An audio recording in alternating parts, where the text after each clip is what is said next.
we've got our race winner here today.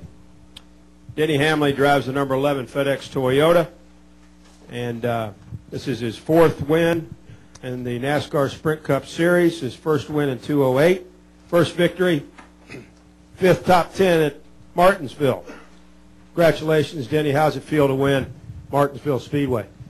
Felt like it was when they asked me how it would feel. It feels good. It's just been, just so close so many times, and to finally break through here definitely means a lot. And it kind of feels like maybe the monkey is off of our back, and just had a lot of support from a lot of great people. Okay, we're going to go upstairs for some questions. Go ahead, Thomas Pope. You have one? Yeah, thank you, Gary.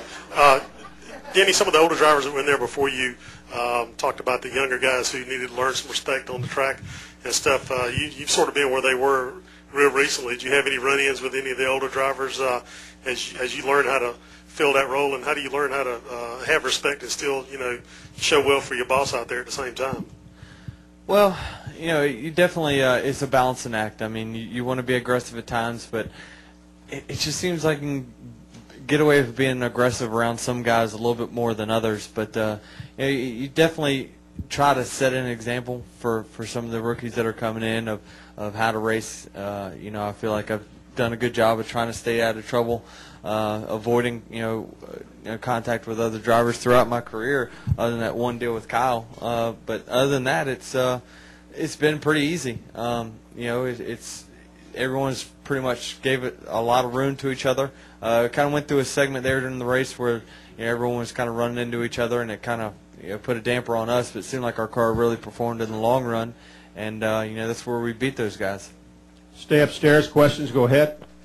Bob Margolis with Yahoo Sports. Denny, you've talked about having to learn discipline, having to learn some humility. How has the start of your season been with being disciplined and having to learn humility? How difficult has it been?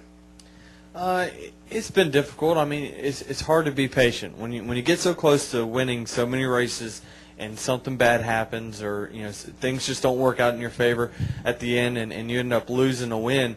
It's tough to maintain confidence. It's tough. Your self-esteem starts going down. It takes its toll on you.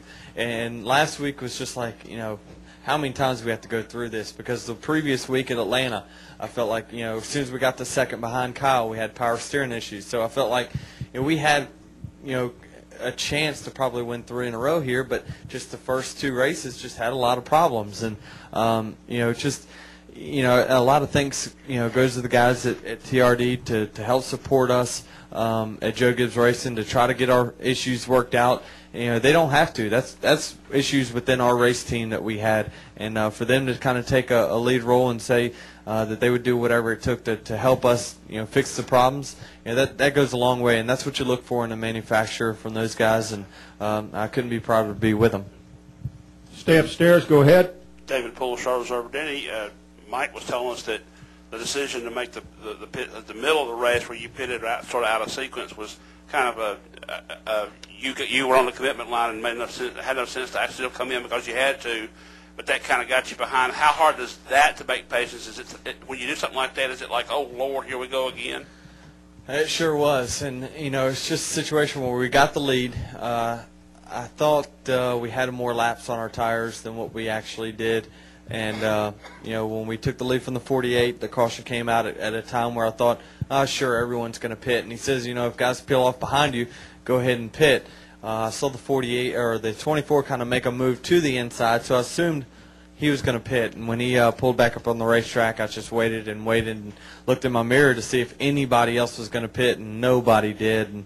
And to go back to 20th, that kind of was like, well, they were telling me the whole time, stay out, and I'm the one who steered into the pit. So it's just a bad decision on my part. So, at the end of this one, if that was what cost us the race, it was going to be on my shoulders. And frankly, I didn't want to have to answer those questions at the end of the race, so I just went out and won it. Another question upstairs. Go ahead. Monty Dutton Gaston is that, Denny, this was a race. That easy. This is a race run on a track that it probably is at least as hard for somebody to get out of the leader's way than anywhere else. there were a lot of people in this race who had very little experience at a track like this. How did they do? I thought everyone did a pretty good job for the most part, especially the new guys, the open wheel guys. I felt like they did a great job coming here and being respectful of the leaders at times. It's just really tough to have the lap cars on the inside line here. It's very tough. I would almost vote to have somewhere like Bristol and those tracks, the lap cars be put to the outside because it's much easier. It causes more wrecks when you have the inside line is definitely preferred in the fastest groove. Well, those guys are on the inside line because they're not as fast as the leaders. So then you have kind of a conflict of positioning when you have slower cars in the faster groove. So I think definitely they did a good job of holding their lines, and I had no issues with them. And I've watched them with other guys, and it seemed like they were very respectful of the track position and knowing where they were on the racetrack. So I definitely applaud them for that. We'll come downstairs now to the media center. Any questions for Denny Hamlin?